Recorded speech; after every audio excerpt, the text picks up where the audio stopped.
চরণ হরি বল হরি বল। তাই বলছে হ্যাঁ আমি সাই অতি গোনা, যেই রূপের ঊর্ধ্বে আর কোন রূপ হতে পারে না। এই জন্য বলছেন রাধা কৃষ্ণ এক আত্মা দুই দেহ ধরি, অনন্য বিলাস রস আস্বাদন করি, সেই দুই এক এবে। কোন দুই? বলছে সেই রাধা এবং কৃষ্ণ, পুরুষ এবং প্রকৃতি, জীবাত্মা এবং পরমাত্মা, ভক্ত এবং ভগবান। বলছে সেই দুই এক এবে। এবার হলেন চৈতন্য গোসাই। ভাব আস্বাদিতে দোহে হয়েছে এক কথায়। বাবা, অন্যান্য যুগে দেহ ছিল একটা, দেহ ছিল দুইটা, কিন্তু আত্মা ছিল একটা। কেমন? রাধা কৃষ্ণ এক আত্মা। বাবু, আত্মাটা এক, কিন্তু বলছে দেহ দুটো আলাদা। একটা ভক্ত দেহ, একটা ভগবানের দেহ, একটা জীবাত্মা, একটা পরমাত্মা, একটা পরম প্রকৃতি, একটা পরম পুরুষ, একটা রাধা, একটা কৃষ্ণ। তাহলে অন্যান্য যুগে দেহ ছিল দুখানা, কিন্তু এইবার কলি যুগে বলছে এবার দুটা দেহ নেই। এবার ভগবান এসেছেন জীবাত্মা পরমাত্মা দেহখানা একত্রিত করে। ভক্ত ভগবানের মিলন হয়েছে। তাহলে ব্রজ মাঝে ছিলেন তিনি কালো, কিন্তু নদিয়ার মাঝে এবার এসে গৌর বরণ হলো। কার জন্য? বলছে ওই যে শ্রীমতী রাধা রানীর অঙ্গকান্তি খানা। উপরে হেম বর্ণ, কিন্তু বাবা কালো বর্ণটা এখনো ছাড়েনি। অন্তর মাঝে সেই কালো কৃষ্ণ এখনো বিরাজমান। আজ নদিয়ার মাঝে বিচরণ করছে। নাগরী বলছে মূরতি খানা কেমন দেখলাম জানো? বলি প্রীতি মূরতি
আমি মূর্তিটা দেখলাম কেমন, বলছে পিরিতি মূর্তি।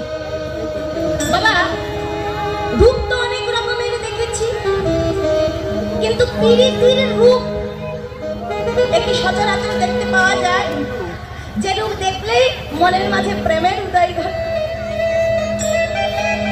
নাগরিক দেখলাম পিরিতির মূর্তি। হ্যাঁ গো মা, এই যে মায়েরা আপনারা ক্ষীরের পুতুল চেনেন? ক্ষীরের পুতুল, ক্ষীর কাকে বলে বলুন তো? দুধকে জ্বালিয়ে জ্বালিয়ে শুকিয়ে বানানো হয় ক্ষীর। তাহলে ক্ষীরের পুতুল কি দিয়ে তৈরি হবে? ময়দা দিয়ে।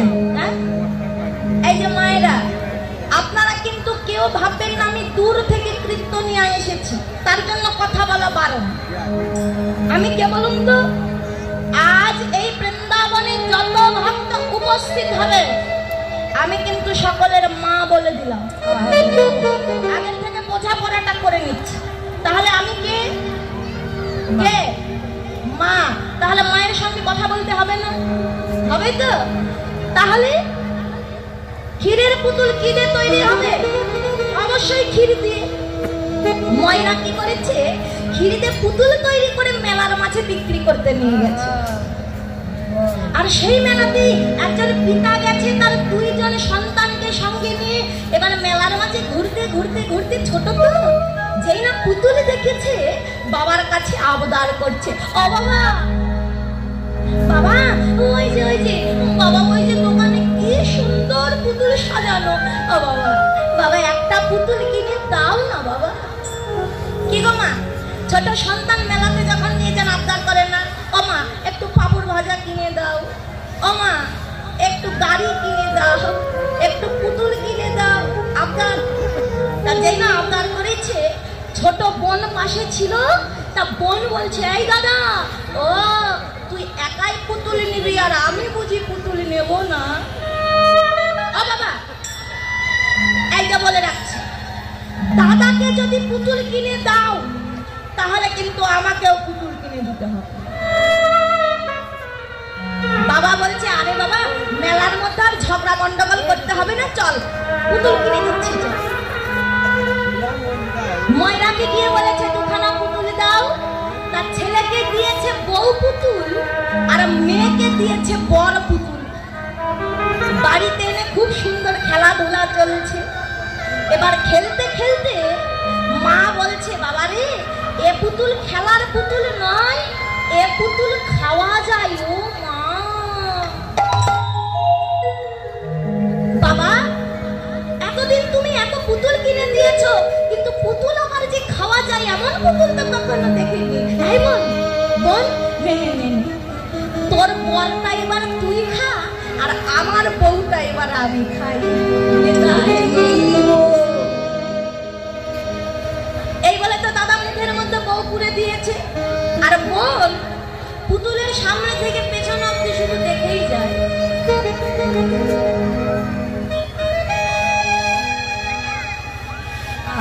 এই বোন, আরে আমার বউটা আমি খেয়ে নিলাম আর তোর বরটা তুই এখনো খেতে পারলি না, কি এত দেখছিস, কি হয়েছে?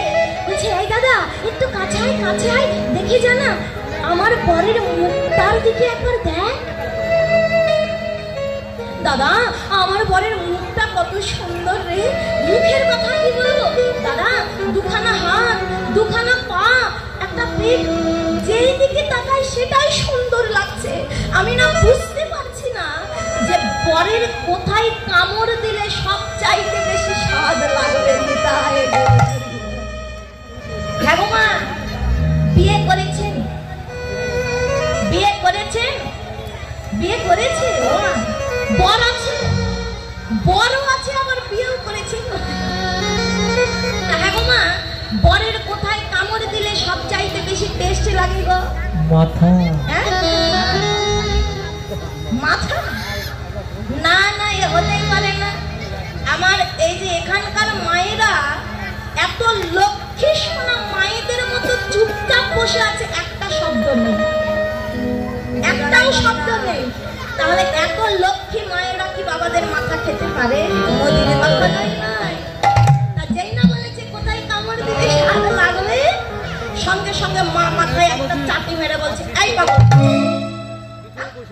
আরে এটা হলো ক্ষীরের পুতুল, অর্থাৎ মাথাটাও ক্ষীর দিয়ে তৈরি, দুখানা হাতও ক্ষীর দিয়ে তৈরি, পাটাও ক্ষীর দিয়ে তৈরি, যেখানে কামড় দিবি ওই এক ক্ষীরের স্বাদ পাবে, আর কোন স্বাদ পাবি না। তাহলে বাবা ক্ষীরের পুতুল যেমন সর্বত্র শুধু ক্ষীরেরই স্বাদ পাওয়া যায়, তদ্রূপ কলিযুগে প্রেম দিয়ে যদি কোনো পুতুল তৈরি করা হয়ে থাকে, সেই প্রেমের পুতুল হলো আমার গৌরাঙ্গ মহাপ্রভু।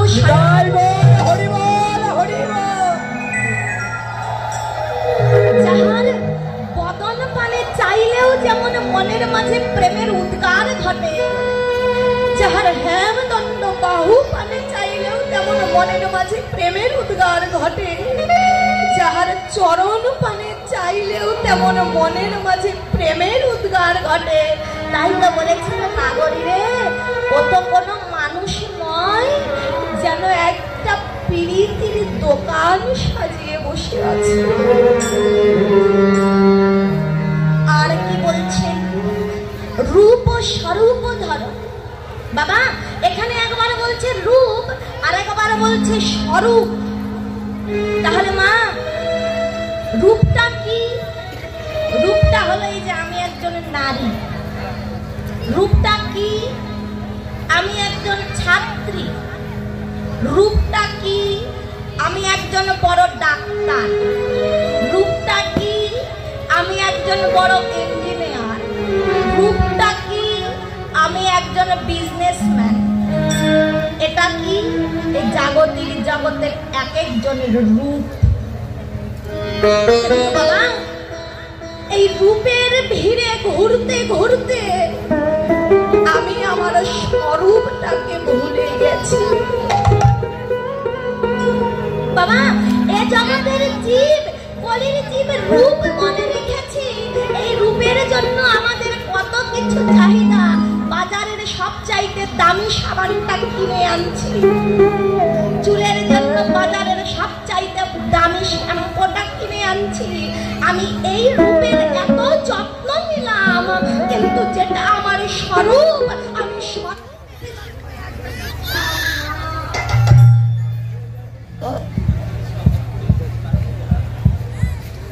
জয়নিতাই। তাহলে মা এই জীবের স্বরূপটা কি? চৈতন্য চরিতামৃত অন্তলীলা 22 পরিচ্ছেদ মাঝে কৃষ্ণ দাস কবিরাজ পাদ গোস্বামী লিখছেন, কৃষ্ণের নিত্য দাস জীব তাহা ভুলি গেল, তাহা ভুলি গেল, সেই দোষে মায়া তার গলায়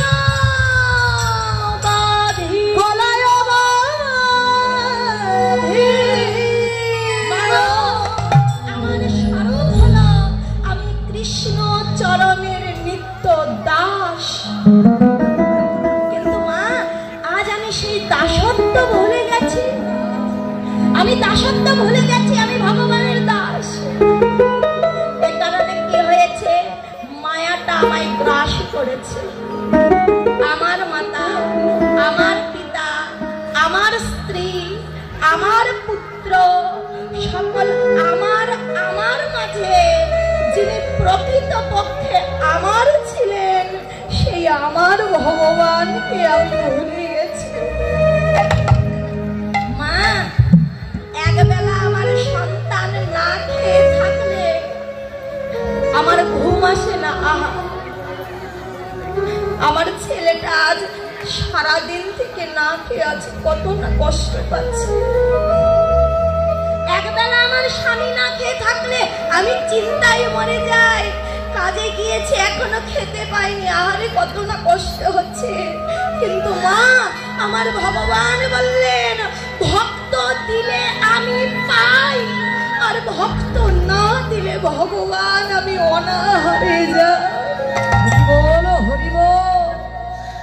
কতদিন কতদিন আমার ঘরের ভগবান যে না খেয়ে রয়েছে, একদিনও আমি সেই চিন্তাটা করি না।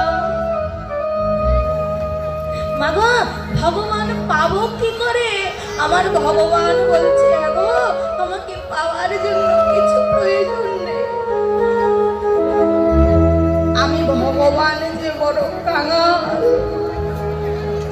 ভগবান বলছে আমি কাঙাল। হ্যাঁ গো মা, এ বাজারে অনেক দোকান আছে, জগতে অনেক দোকান আছে, দোকানে অনেক কিছু কিনতে পাওয়া যায়, কিন্তু ওমা এমন কি কোন দোকান আছে গো যেই দোকানে গিয়ে আমার ভগবানকে কিনতে পাওয়া যায়? এই যে মা, আমার ভগবান বলছে আমি বিকৃত হই, আমার ভগবান বলছে আমি কেনা হয়ে যাই। ভগবানকে কিনছে কেমন করে? বলছে গো কিছু লাগবে, তোমার ওই ঘরের ধন ঐশ্বর্য মণি মুক্তা দামি দামি নৈবেদ্য দামি দামি ফল আমার কিছু লাগবে, তবে ভগবান কি দিয়ে কিনবো? বলছে যেই জন মনটাকে তুলসী পত্র করে তাতে ভক্তি রূপী চন্দনের প্রলেপ মাখিয়ে দু ফোঁটা নয়ন গঙ্গা জলে একবার বলতে পারে, প্রভু প্রভু আমি আজি হইতে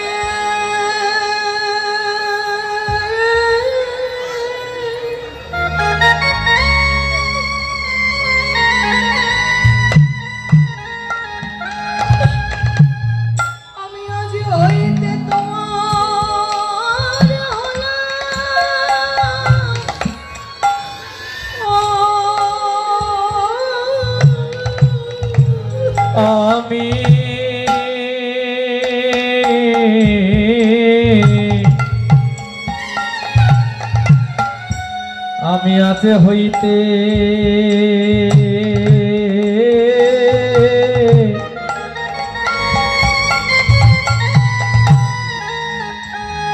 আমি আজ হইতে তোমার,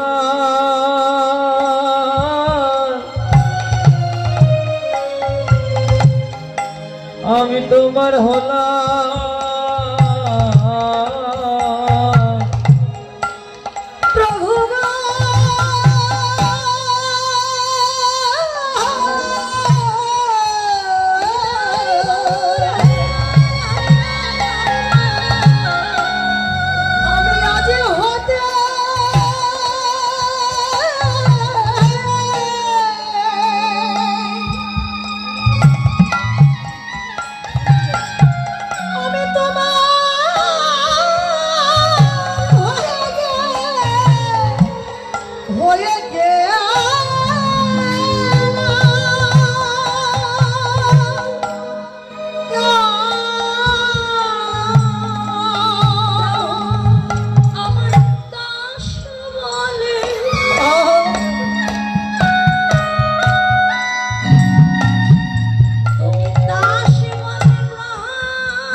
ভগবান বিক্রি হয়ে যাচ্ছেন, আমি কে না হই?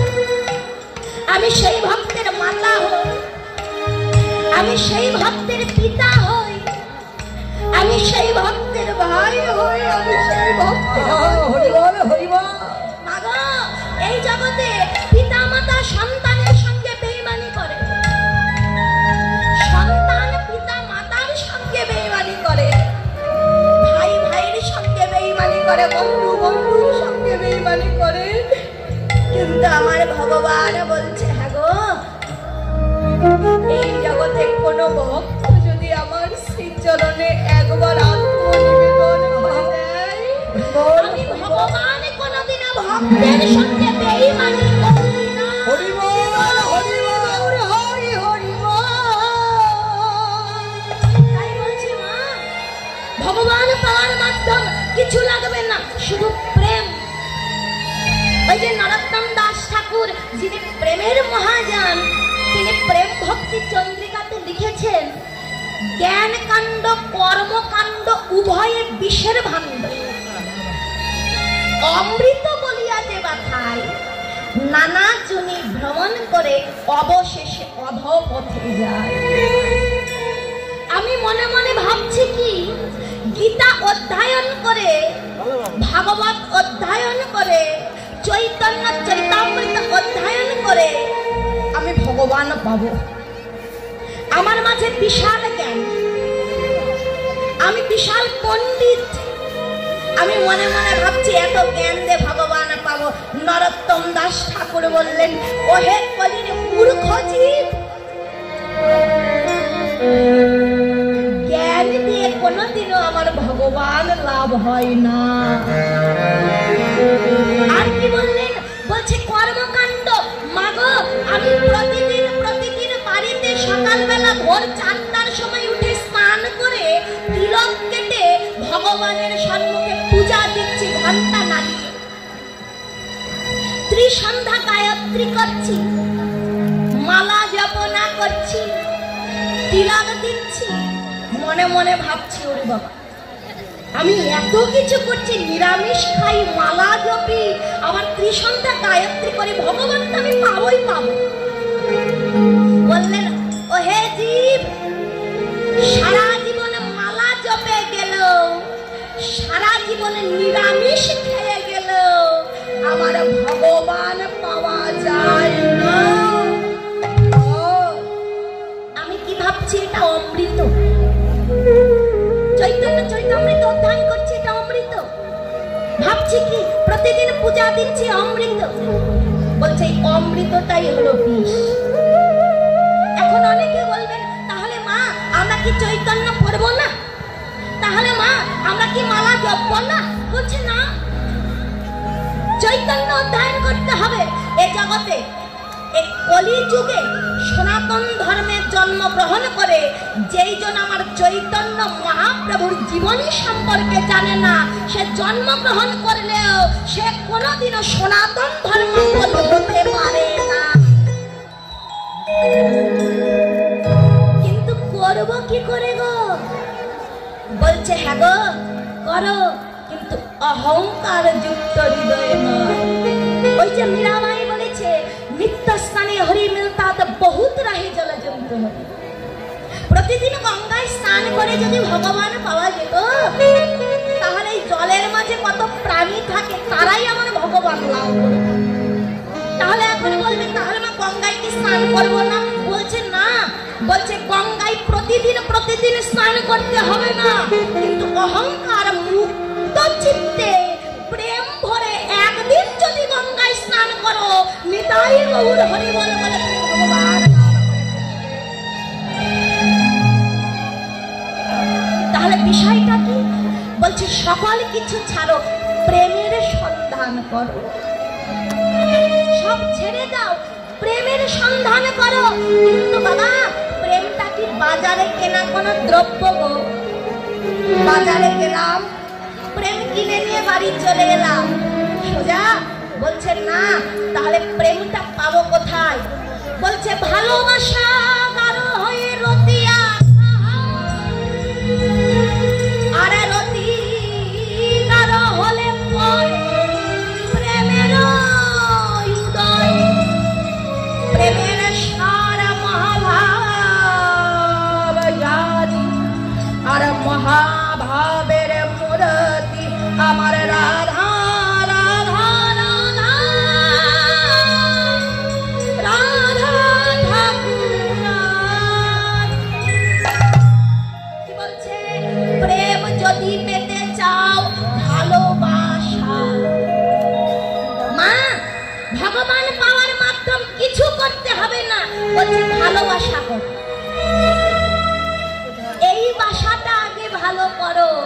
বাবা, একটা বাড়িতে যদি অনেক দিন পর্যন্ত কেউ না থাকে, বাড়ি করে রেখেছে কিন্তু বাড়িতে কেউ থাকে না, আচ্ছা ওই বাড়িটা কি বসবাসের যোগ্য থাকে? আর থাকে না। করতে হবে? বাড়িটা বসবাসের যোগ্য করে তুলতে হলে বাড়িটার মধ্য দিয়ে যত ময়লা আবর্জনা আছে ঝেঁটিয়ে বিদায় করতে হবে। তাহলে এই যে আমার এই বাসাখানা ভগবান করে দিয়েছেন বাবা, এই বাসাতে বহুদিন কেউ থাকে না। বাসাটা করে দিয়েছেন বটে, কিন্তু এই বাসাতে এখনো আমার ভগবান আমি আনতে পারি না। বাসাটা ময়লা আবর্জনায় পরিপূর্ণ আছে।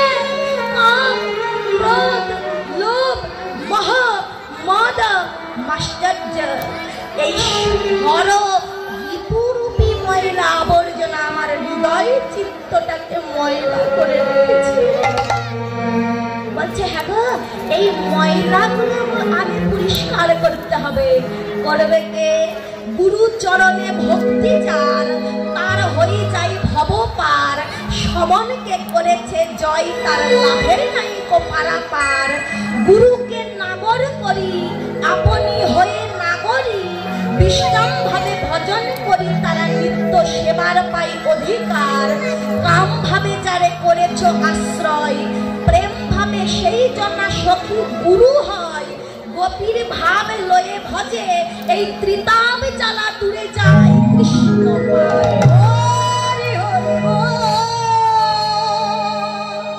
তাহলে মা, গুরুদেব যেই দিন আমার কর্ম দ্বার দিয়ে কাম বীজ, কাম গায়ত্রী খানা রোপণ করে দেন,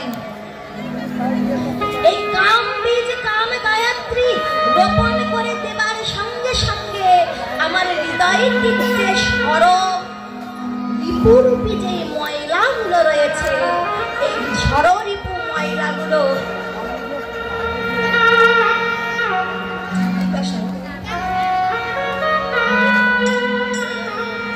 জয়নিতাই বাবা একজন কৃষ্ণ অনুরাগী, গৌর অনুরাগী ভক্ত, জানি না কোন মনোবাঞ্ছা নিয়ে এসেছেন বাবা। বলছে দানেতে দুর্গতি খণ্ডে, নামে খণ্ডে পাপ।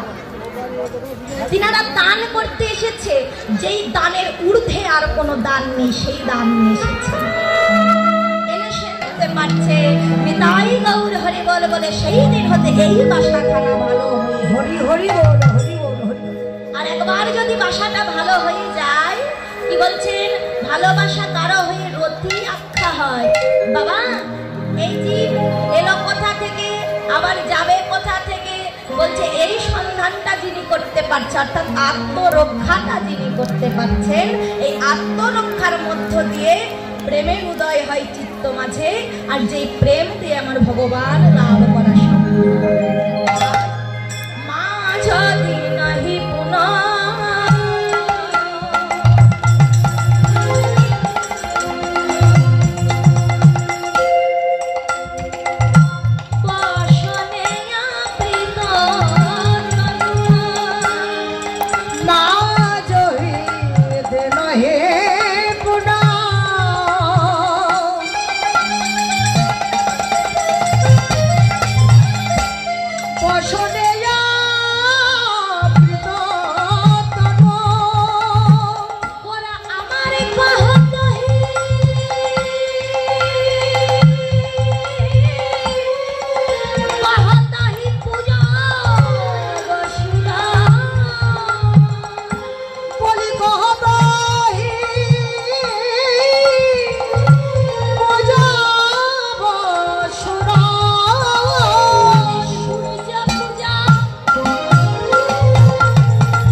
সূর্য পূজা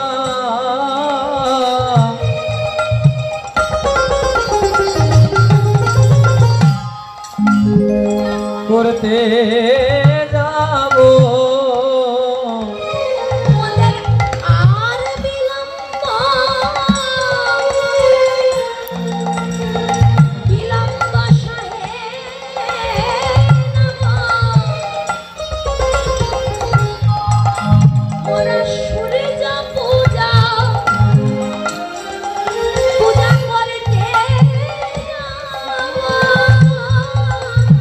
গগনে আর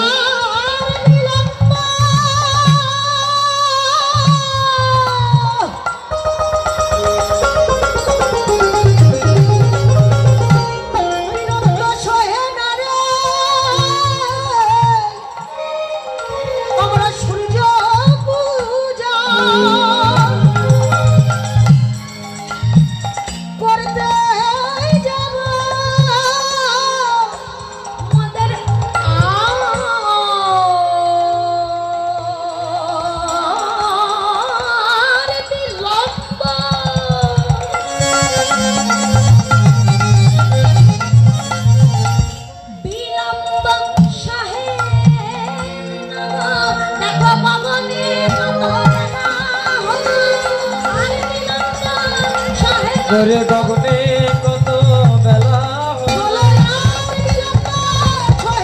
করে গগনে কত বেলা হলো করে গগনে কত বেলা হলো করে গগনে কত বেলা হলো বলে সূর্য পূজা করতে যাব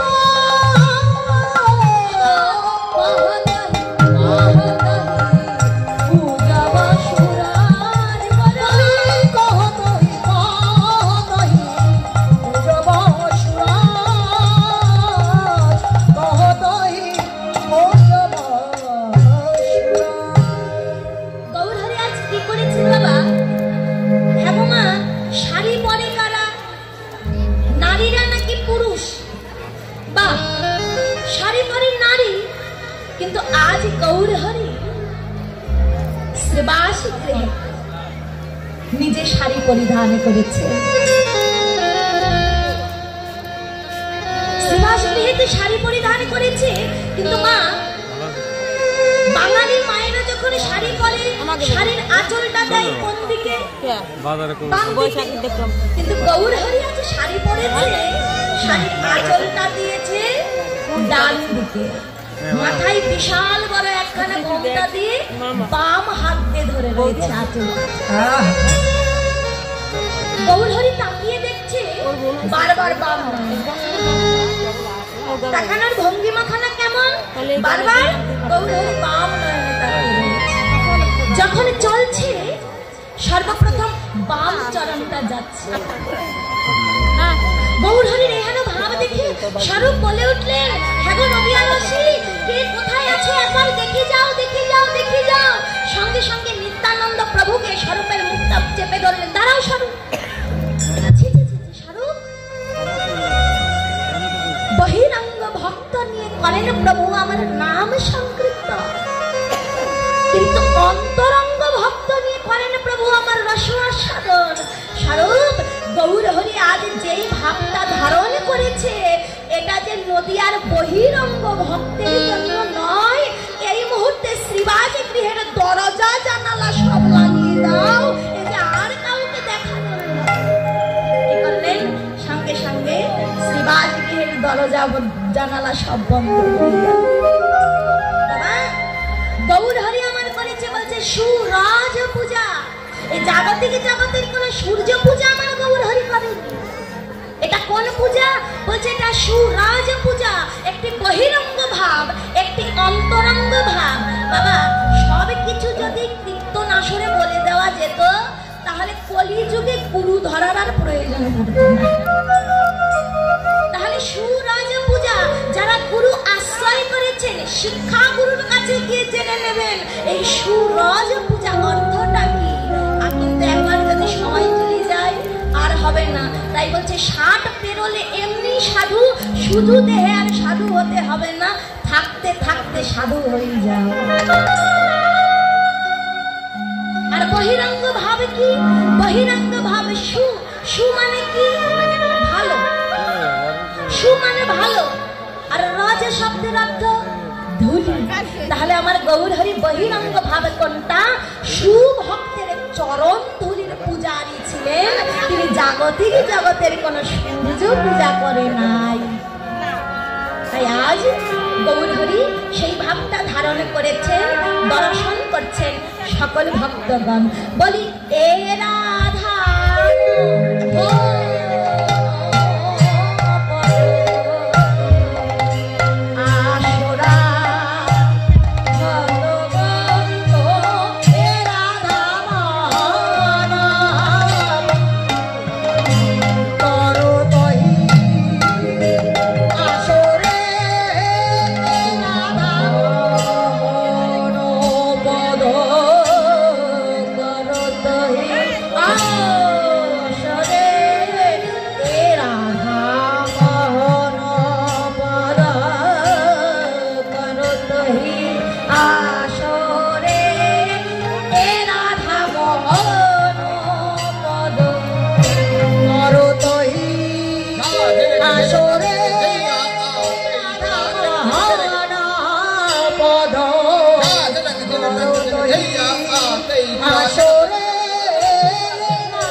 गुरुदाता कथकिन झा गुरुदाता कथकिन झा जिनक जिननक जिन जैया आते ताकन तकिन किन झा जिनक जिननक जिन जैया आते ताकन तकिन दा देवा देने दागे गुरुदाता कथकिन झा गुरुदाता कथकिन झा गुरुदाता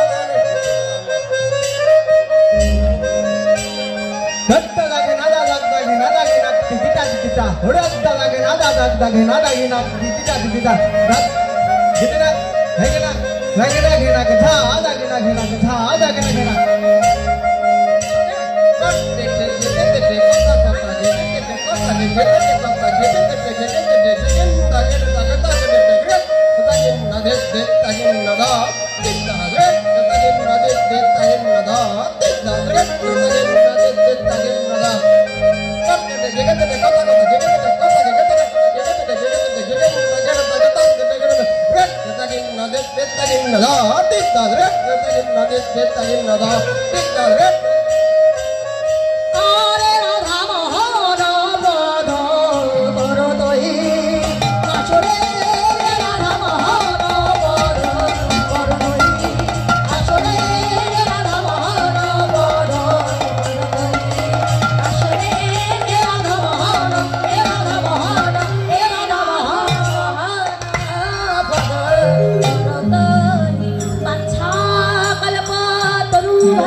नदिया लीलाटाके विश्रामे रेखे यदि गुरु कृपा है यदि वैष्णव कृपा है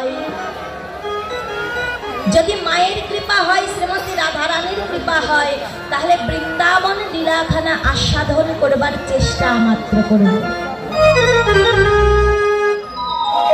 ताहले हे गो मा এতক্ষণ তো আমি একাই বক বক বক বক বক বক করেই গেলাম এবার আপনারা একটু কষ্ট করবেন বেশি কষ্ট নয় একদম সামান্য কষ্ট করবেন হাতগুলো কোথায় সকলের পকেটে এইদিকে আমার বাবারা একটু কৃপা করে অধমের প্রতি দাসের প্রতি কৃপা করে দুটি হাত একবার উপরে